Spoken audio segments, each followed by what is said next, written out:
The structure of DNA was first discovered by James Watson and Francis Crick in 1953. They found that DNA was arranged in a double helix structure, kind of like a twisted ladder.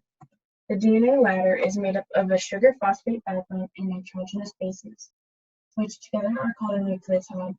The ribose carbons of the sugar, specifically the 2' carbons, are one of the main differences between RNA and DNA. On a strand of RNA, the 2' carbon has an OH group, unlike the DNA, which lacks the OH, hence the deoxy in its name.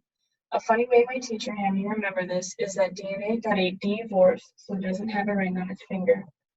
The phosphate group on the sugar is very important for the structure of DNA. They attach to the 3' carbon of the next nucleotide with phosphodiester bonds. These bonds are strong and hold the double helix together. The rungs on our DNA ladder are the nitrogenous bases. These could be the purines, guanine, and adenine, which have 2 rings on their structure, or the pyrimidines, cytosine and thymine, which only have 1 ring. Each base pairs with their complementary base on the opposite nucleotide. The base pairings are like the whisks on a hand mixer, smooth whisk to smooth slot, and notch whisk to notch slot. If you have it the other way, you probably broke your mixer. Same thing goes for mismatched bases. The pairs of bases are held together with hydrogen bonds. The cytosine and guanine pair have 3 hydrogen bonds, while the adenine and thymine pair only have 2, making the juicy pair stronger.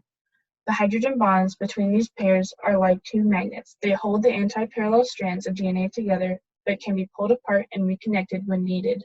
Once bonded, the nitrogenous bases can be stacked and arranged on the DNA to form a helical structure. When everything is put together, you should be able to see some differences between the coils. Due to the twisting, the distance between the backbones of the DNA can be different. The area that has the greatest distance between the phosphate backbones is called the major groove. The minor groove is the smaller one and is about 1/2 of the size of the major groove. The final aspect of DNA is its handedness. If I showed you 2 pictures of DNA side by side, could you tell which one was correct? DNA is right-handed coil, meaning anyone who chose this one was wrong. The best way to tell handedness is to look at the backbone closest to you and see which way it's facing. Left, or in the case of the green arrow, right. These news articles use left-handed DNA, and we can tell this by the backbone closest to us facing up and to the left. Same thing here, up and to the left. Again here, up and to the left. This one's difficult, but up and to the left. And the last fork, up and to the left.